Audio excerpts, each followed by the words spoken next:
नौजवानों में दिल का दौरा आम हो गया। अभी हाल ही में एक स्कूल के टीचर की वीडियो बहुत ज़्यादा वायरल हुई है। पढ़ाते पढ़ाते उनको दिल का दौरा पड़ा और उसकी वजह से वो चल बसे। बॉलीवुड की एक और मारूफ अदाकारा दिल के दौरे से अचानक चली गई। यकीन करें, आज की जो वीडियो है ये आपकी और आपके प्यारों की जान बचा सकती है, इसलिए इसे लाजमी देखिए और शेयर कीजिए। मैं आपको आज 6 ऐसी सिंपल मेडिकल बैक्ड चीज़ें बताऊंगा जो दिल के दौरे के रिस्क को कम भी करेंगी और ज़िंदगी में सुकून भी वापस आ जाएगा। और ये सिर्फ किताबी बातें नहीं हैं, ये प्रॉपर मेडिकल रिसर्च और जर्नल बैक्ड बातें हैं। तो आइए वीडियो की तरफ चलते हैं। साथ ही मैं आपको एक और चीज़ क्लियर कर देता हूं कि जो हार्ट अटैक है और जो कार्डिक अरेस्ट है, इसमें फ़र्क होता है। हार्ट अटैक यानी कि मायोकार्डियल इन्फार्क्शन वो होता है जब दिल के किसी ख़ास हिस्से को खून की सप्लाई जो करने वाली नाली है उसमें क्लॉट या ब्लॉकेज आ जाए और इस ब्लॉकेज की वजह से खून दिल के किसी ख़ास हिस्से को सप्लाई ना हो सके और फिर क्या होता है, वहाँ से फिर दिल का दौरा पड़ता है उस हिस्से का और ये ब्लड सप्लाई रुकने की वजह से होता है। जबकि जो कार्डिक अरेस्ट है वो तब होता है जब दिल का जो इलेक्ट्रिकल रिदम है वो डिस्टर्ब हो जाए अचानक से और इसकी वजह से दिल धड़कना रुक जाता है अचानक से। कार्डिक अरेस्ट ज़्यादातर जो है ये जेनेटिक डिसऑर्डर्स या इलेक्ट्रिकल डिसऑर्डर्स की वजह से होता है, इसीलिए ये ज़्यादा कॉमन भी नहीं है और इससे बचाव या जो प्रिवेंशन है वो भी बहुत ज़्यादा मुश्किल होता है। अब अगर ऐसा हो जाए तो आपने क्या करना है, आपने फ़ौरन एम्बुलेंस को कॉल करनी है, लेकिन उसके फ़ौरन बाद ही आपने क्या करना है कि आपने CPR देना शुरू कर देना है। CPR से आप यकीन माने इस बंदे की आप ज़िंदगी, इस बंदे की जान आप बचा सकते हैं। आपने सबसे पहले क्या करना है कि आपने सबसे पहले चेक करना है कि बंदा सांस ले रहा है कि नहीं। अगर नहीं ले रहा तो उसे ज़मीन पे सीधा लेटा दें और CPR शुरू कर दें। आपने जो जिस तरह ये बंदा वीडियो के अंदर कर रहा है, आपने ऐसे 30 दफ़ा चेस्ट पे दबाव डालना है और फिर 2 दफ़ा मुंह से सांस देनी है और फिर 30 दफ़ा दबाव डालना है। ये अमल आपने जारी रखना है। दबाव पहले आपने डालना है 30 दफ़ा, फिर आपने 2 दफ़ा उसको सांस देनी है, फिर दोबारा दबाव, फिर सांस। ये आपने तब तक जारी रखना है जब तक एम्बुलेंस ना आ जाए, आप बंदे को हॉस्पिटल शिफ्ट ना करवा दें या आप थक ना जाएं। इसलिए कोशिश करें कि किसी दूसरे बंदे को जो आसपास घर में मौजूद है, अगर वाकया कहीं एजुकेशनल जगह पे आया है, किसी स्कूल में है, किसी सड़क पे है, बाजार में आया है, तो किसी और बंदे को साथ मिला लें ताकि आप बारी बारी मिलकर CPR दें और जल्दी थके नहीं। इस तरह CPR आप ज़्यादा देर तक दे पाएंगे।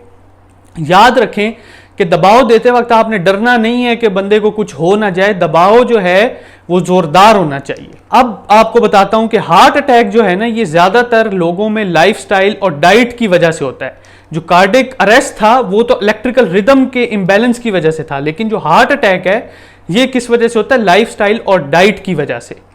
इसीलिए इसको आप प्रिवेंट कर सकते हैं। इसकी प्रिवेंशन टोटली आपके कंट्रोल में होती है। अब हम उन 6 हैक्स की तरफ आते हैं जो आपको हार्ट अटैक से बचाएंगे। नंबर 1, रोज आपने वॉक करनी है। रोजाना 20 से 30 मिनट तक आपने तेज तेज वॉक करनी है। ऐसा करने से आप हार्ट अटैक से बच सकते हैं। ये छोटा सा काम हार्ट अटैक के रिस्क को, याद रखें, 30 से 35% कम कर देता है। तो इसलिए वॉक डेली लाजमी करनी है। नंबर 2, स्ट्रेस को आपने अंदर दबा कर नहीं रखना। जो बात दिल पे लगी है उसे निकाल दें।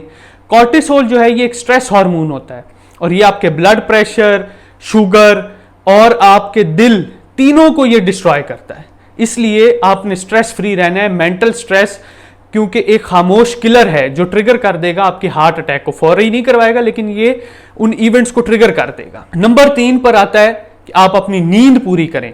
जो लोग 6 घंटे या 6 घंटे से कम सोते हैं तो उनके अंदर क्या होता है कि उनमें जो हार्ट अटैक का रिस्क है वो 20% ज्यादा हो जाता है। ये कोई हवाई बात नहीं मैं कर रहा कि वैसे ही ये नींद की इंपॉर्टेंस को बताने के लिए, ये बाकायदा रिसर्च बेस्ड बात है और उससे ये साबित हुआ है कि ज्यादा काम करना अब प्रोडक्टिविटी नहीं बल्कि स्लो सुसाइड बन चुका है। इसलिए नींद और आराम आपके लिए इतना ही ज़रूरी है जितना आपके लिए ज़िंदगी की बाकी चीज़ें ज़रूरी हैं।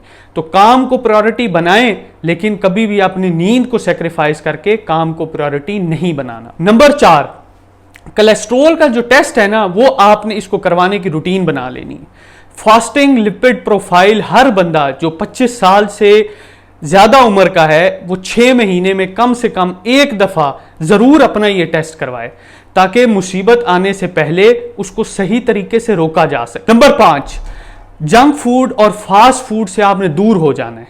ये जो चिप्स हो गए, पिज़्ज़ा, बर्गर, शवारमे, डीप फ्राइड, ये चीज़ें आपने बंद कर देनी है। ये सब जो है ये बैड कोलेस्ट्रॉल LDL को बढ़ाती हैं, जिससे खून की जो नालियां हैं वो बंद हो जाती हैं, उनमें क्लॉट आ जाते हैं, और फिर होता क्या है कि रात को या दिन को चलते फिरते चेस्ट पेन हो जाती है और फिर एक मेडिकल इमरजेंसी आती है जिससे बंदा ख़त्म। इसलिए आपने इन चीज़ों को अवॉइड करना है। आखिरी चीज़ जो है नंबर 6, वो ये है कि आपने लोगों से कनेक्टेड रहना है। ये मैं आपको बात बड़ी अहम कर रहा हूँ, इसके ऊपर कोई भी जो डॉक्टर्स हैं, कोई आमतौर पे जो लोग हैं वो इतनी इंपॉर्टेंस नहीं देते। घरों में जो बुज़ुर्ग होते हैं उनको अकेला छोड़ दिया जाता है।